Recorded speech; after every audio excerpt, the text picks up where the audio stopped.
Today on Fear and Greed, Bitcoin pushes beyond $100,000 a unit for the first time. Federal Treasurer Jim Chalmers says there will be no big spending initiatives in the upcoming budget review. And Sydney falls down the ranks of best places to live. Plus, the boss of Wesfarmers warned on industrial disputes, and Rio Tinto is under pressure to change its structure. Welcome to Fear and Greed, daily business news for people who make their own decisions. It is Friday, the 6th of December, 2024. I'm Michael Thompson. And good morning, Sean Aylmer. Good morning, Michael. Sean, the main story this morning, Bitcoin has pushed beyond $100,000 a unit. Let's have a party, Michael. Let's have a party. It's one of those things, isn't it? We were talking about it just earlier in the week going, oh, yeah, reckon it might get there. And then bang, it was there. It got there. And it's not just Bitcoin. We've got other cryptos hitting records. We've got Ethereum and Binance and Solana and Dogecoin all hitting new records as well. It is really quite something. It's been an amazing 36 hours. It all came after President-elect Donald Trump nominated a crypto enthusiast, a guy called Paul Atkins, to be the next chair of the Securities Exchange Commission. A little context here. The Securities Exchange Commission, the SEC, regulates financial markets in the US. The current SEC management and the Biden administration, well, not big fans of cryptocurrencies. And they've threatened stronger regulation. The fact that the person coming in to take over running the regulator likes cryptos, well, that's good for those currencies. Mr. Atkins really doesn't have many of the concerns that the guys in the business do. Now, few asset classes have boomed quite as much as cryptos since Donald Trump won the US presidential election a month ago. Crypto trading volumes last month, November, hit an all-time high of more than $10 trillion on exchanges. I mean, that's way more than ever before. Bitcoin's up nearly 40% since Donald Trump was elected. Ethereum's up 40%. Binance is 22%. Solana's 25%. However, Cardano, which is a blockchain platform and cryptocurrency created by the same guy who founded Ethereum, his name's Charles Hoskinson. Cardano is up 227% since the election. Dogecoin, a favourite of Elon Musk, it's up 177%. Wow. Sean, the thing is, though, with crypto, we talk so much about Bitcoin, right? But there are so many other units and tokens. There are so many cryptos. And the big question then is when there are so many different ones, can they all succeed? Great question. No. Is the answer, but so that was unusually brief for you. Usually you would then take about 5.5 minutes to answer that. So blockchain like Ethereum has made it easier for developers to create a new digital token, and they're often developed to facilitate transactions in a certain ecosystem, not broadly like Bitcoin, but in a more like in a certain ecosystem. Competition, imitation, they've all played a role as well. Developers introduce new cryptos that mimic or compete with others. Bit of a distinction here. So cryptocurrencies serve a bunch of purposes, like a medium of exchange. You can buy stuff with them, store value. That's cryptocurrencies. Crypto tokens often serve specific roles within their own ecosystem. So they're not as broad. Depending on who you ask, there are about 10,000 cryptocurrencies out there, probably more, though a bunch of those are inactive. The estimates, though, suggest that up to 8,000 are active. Now, crypto have no legislated or intrinsic value. They are only worth what they're worth. Bitcoin's only worth $100,000 a unit because that's what people are willing to pay for them. So on that basis, you would have to believe that the vast, vast majority of cryptos at some point will be worth less or worth very little. Doesn't necessarily mean Bitcoin, but the point is there are so many cryptos and they can't all succeed.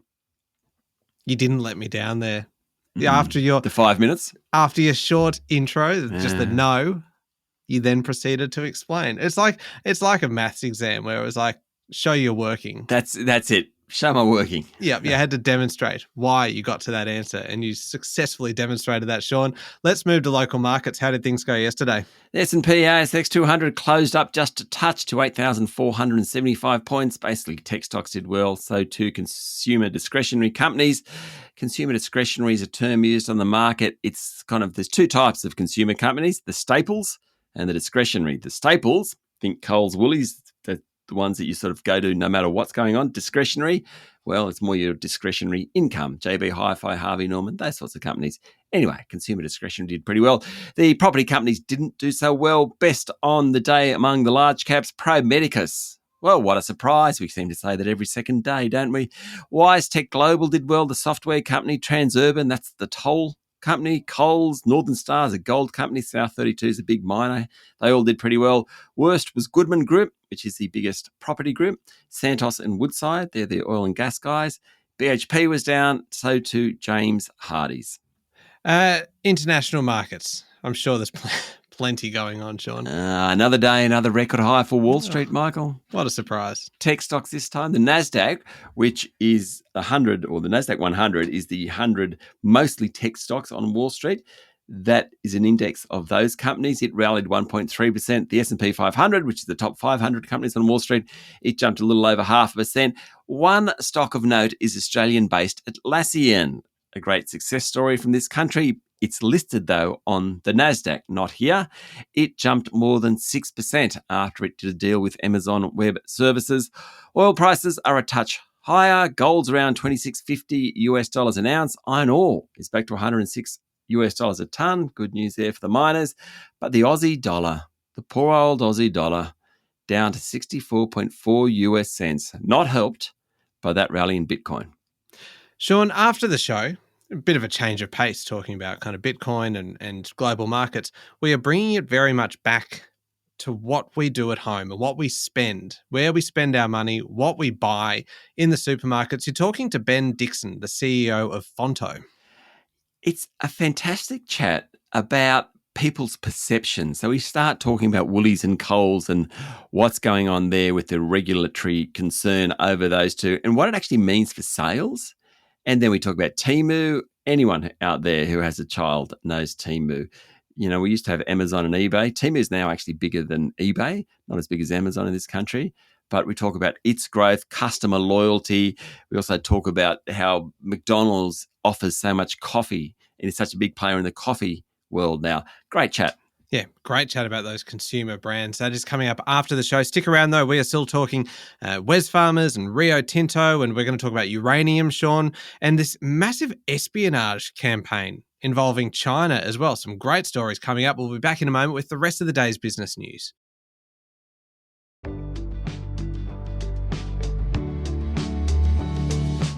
Sean, Federal Treasurer Jim Chalmers says there will be no new big spending initiatives in the budget update, which is due in coming weeks.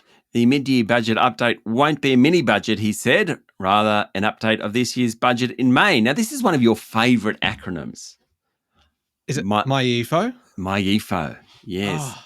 The Mid-Year Economic and Fiscal Outlook, MyEFO. And it's one of those things that if you work in kind of media and politics and all this stuff, that just people toss around MyEFO all the time as though it's just common knowledge. Yeah. It's just like, no, stop. Just explain what it is. No one benefits from acronyms, right? Absolutely. So the budget comes out in May, and about 6 months after that, they basically update the budget. Often there's a bunch of spending initiatives in that. Well, Jim Chalmers says that's not going to be happening. He did say, he was speaking in Queensland yesterday, he did say he's always on the lookout for areas to reprioritise. I love this quote from him. We don't often quote on fear and greed, but this was a good one from the Treasurer. We get a lot of free advice from our political opponents and from their sycophants and suck-ups that we should have some kind of slash and burn budget with radical austerity. That is a recipe for recession. Sycophants and suck-ups. Go, Jim. You know, it's giving me Paul Keating kind of vibes, don't you think? Yeah, of course. See, he did his PhD. He's a doctor, Jim Chalmers, a doctor of economics, and I think he did his study was on Paul Keating, wasn't it? Yeah, it feels like he's studied the way that Paul Keating could generate a headline and just summarize things. And you know what? Paul Keating is someone else that we like to quote on this podcast just because he delivers some cracking lines. Every time.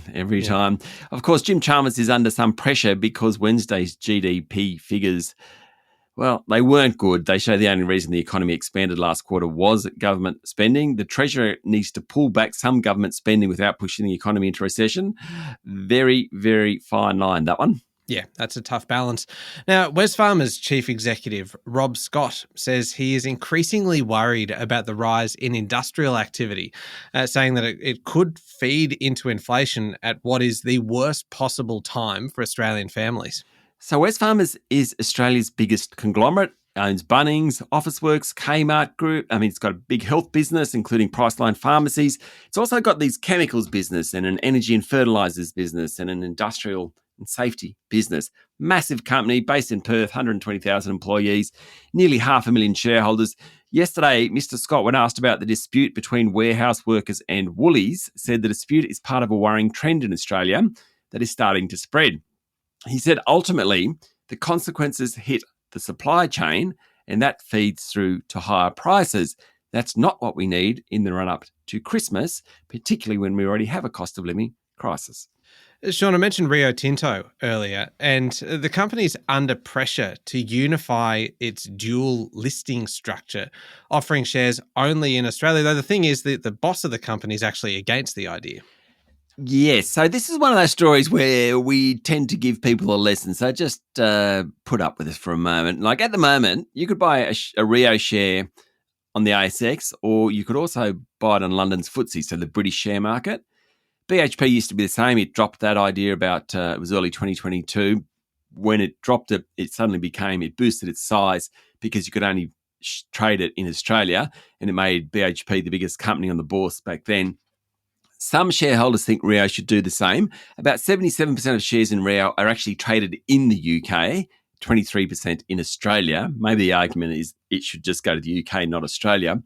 Rio argues that the dual listing reflects what the miner is, part British, part Australian. It also means it's got access to a lot more shareholders easier.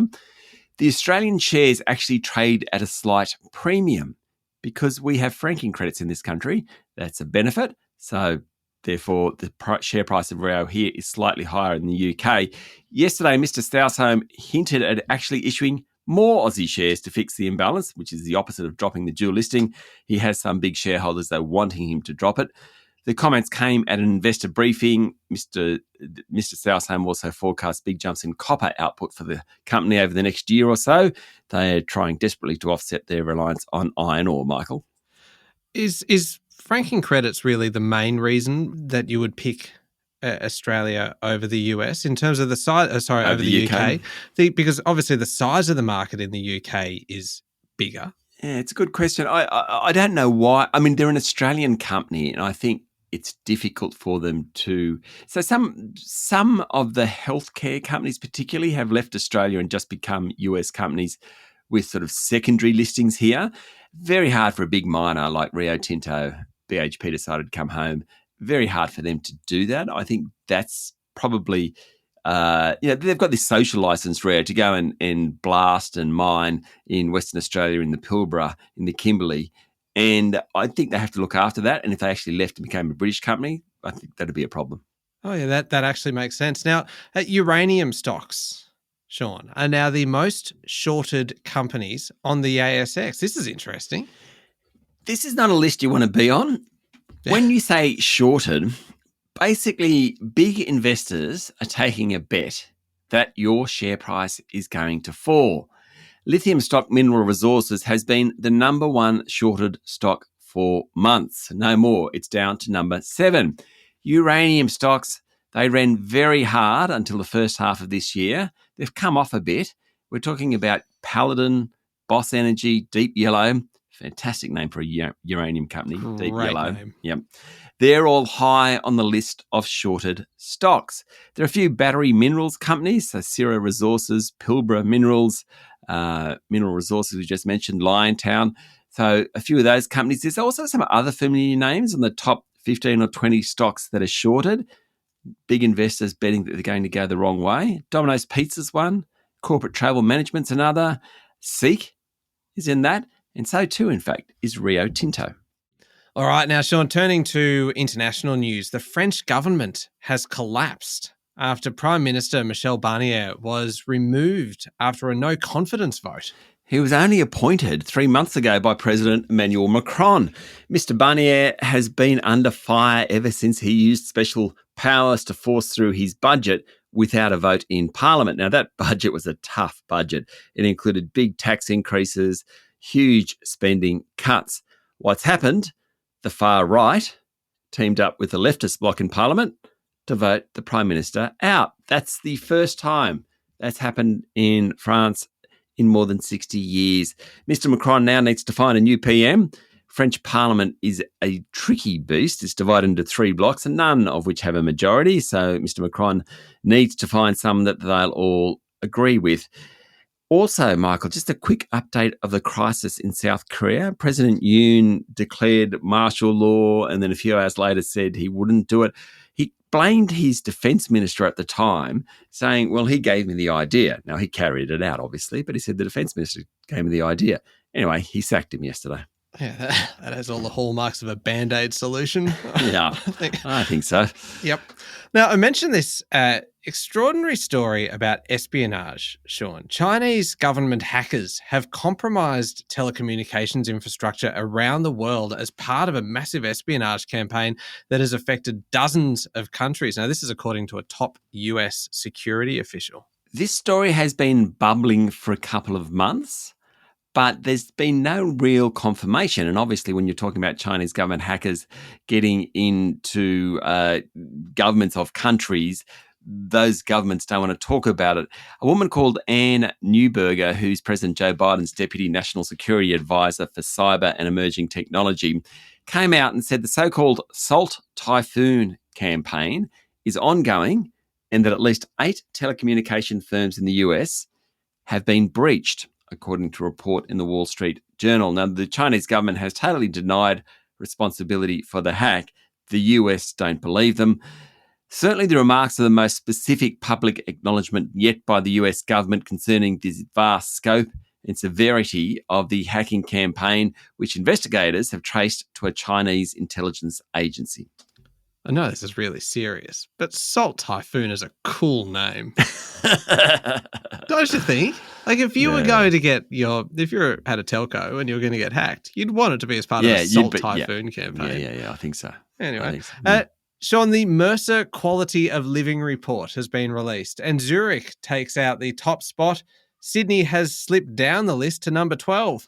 Mercer ranks cities for their expat appeal. It's not for those living in it, for those if you want to go and live there. Zurich, outstanding public services, low crime rates, cultural scene, and commitment to sustainability. All sounds pretty good. Next were Vienna, Geneva. In fact, the top 10 were dominated by these beautiful European cities, according to a report on Bloomberg. Singapore is the highest Asian city at 30. Los Angeles, the biggest climber, up 26 places to 44, thanks to improved crime. When they say improved crime, I'm presuming they mean less crime. Improved air quality and internet access. Sydney, which they don't count as part of Asia, interestingly. I suppose we're the Pacific. Sydney fell 3 places to 12, number 12. Melbourne came in at 20. Canberra came in at 29. Bottom of that list, Baghdad in Iraq, Khartoum in Sudan. There you go. I feel like Brisbane's been ripped off. Clearly, I'm alone in thinking this, Sean. No. But thank you for the resounding support. Well, look, don't favour any cities in. I'm stuttering here. I'm a Perth fan. Like, I'm sorry, Adelaide and Brisbane, I'm a Perth fan. I've got to get it out there. Hobart, love Hobart. Big fan. And Melbourne and Sydney are great cities. So, sort of a lot of time, my life's been in Sydney and Melbourne. Great cities. Big Perth, big Hobart fan. I need to spend more time in Brisbane, I think. Okay. I feel like we've sufficiently kind of name-checked every kind of city in Australia. So no one's feeling left out right now, Sean.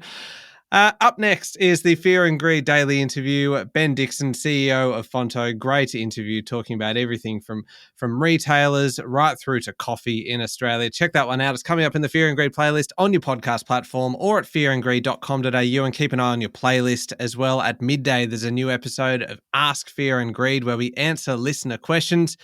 That's a must listen. Thank you very much, Sean. Thank you, Michael. It is Friday, the 6th of December, 2024. Make sure you're following the podcast. Very important. Just hit that follow button and join us online on LinkedIn, Instagram, X, TikTok, and Facebook. I'm Michael Thompson, and that was Fear and Greed. Have a great day.